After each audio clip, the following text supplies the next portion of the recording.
প্রতিমা, এই প্রতিমা, ব্যাগটা দিয়ে যাও তো। কি গো, তুমি আমায় ডাকছিলে? ও, তুমি বাড়িতেই ছিলে না? কোথায় গেছিলে? আসলে পাশে বাড়ি কাকিমা ডাকছিল তো, তাই একটু গেছিলাম। এই শোনো, তোমাকে বিয়ে করে নিচ্ছি এই বাড়িতে থাকতে, পাশের বাড়ির গোলামি খাটতে নয়। খোকা, তুই কি শুরু করেছিস? যদিও একটু পাশের বাড়িতে গেছিল, তাতে কি এমন ক্ষতি হয়েছে? মা তুমি চুপ করো তো।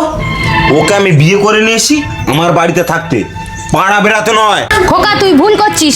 একটা মানুষ সারাদিন বাড়িতে একা থাকতে পারে না। হ্যাঁ, থাকতে হবে। আর যদি না থাকতে পারে তবে ওকে বলে দিও বাড়ি থেকে বেরিয়ে যেতে। বৌমা, তুমি ওর কথায় রাগ করো না মা, আমি তো তোমার পাশে আছি। চলো। স্যার, এই মাসের পেমেন্টটা হলে খুব ভালো হতো, কারণ আগের মাসের বকেয়া টাকা সব লেবারদের বাকি আছে স্যার। বাদল, তুমি কি পাগল হয়ে গেছো নাকি? দেখতে পাচ্ছ এখনো বাড়ির কাজ শেষ হয়নি, আর তাছাড়া মালিক এখন টাকা দেবে না। কিন্তু স্যার, ওদের গত মাসের মাইনেটা বাকি আছে না স্যার। ওসব তুমি যেভাবে পারো মিটিয়ে দাও, আমি অত চাপ নিতে পারছি না। আমি গেলাম।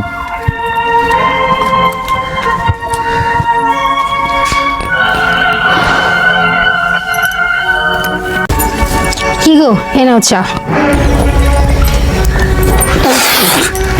এটা কি চা হয়েছে না নিম পাতা জল? এ নাও তোমার চা, তুমি খাও। খোকা, তুই এসব কি শুরু করেছিস?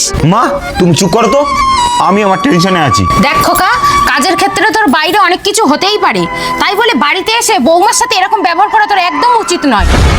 এ কি বৌমা, তোমার কপালে একটুও সিঁদুর নেই কেন? তুমি জানো না কপালে সিঁদুর না পড়লে স্বামীর অমঙ্গল হয়? মা, যেখানে আমার নিজেরই কোনো সম্মান নেই, সেখানে সিঁদুরের কি মূল্য আছে মা? মা, যেই বাড়িতে এক চিলতে সিঁদুর আমাকে দাসী বানিয়ে রাখে, সেই বাড়িতে থাকার থেকে না থাকাই ভালো। তাই আমি চলে যাচ্ছি মা। প্রতিমা, প্লিজ তুমি আমাকে ক্ষমা করে দাও। যদি তুমি আমাকে সত্যিই ভালোবাসো, প্লিজ তুমি আমাকে ক্ষমা করে দাও। আমি তোমাকে এতদিন বুঝতে পারিনি প্রতিমা, আমি তোমাকে এতদিন বুঝতে পারিনি। তাই এই ভারতবর্ষে একটাই তো কথা, ইয়া দেবী সর্বভূতেষু মাতৃরূপেণ সংস্কৃতা, নমস্তস্যৈ নমস্তস্যৈ নমস্তস্যৈ নমো নমঃ।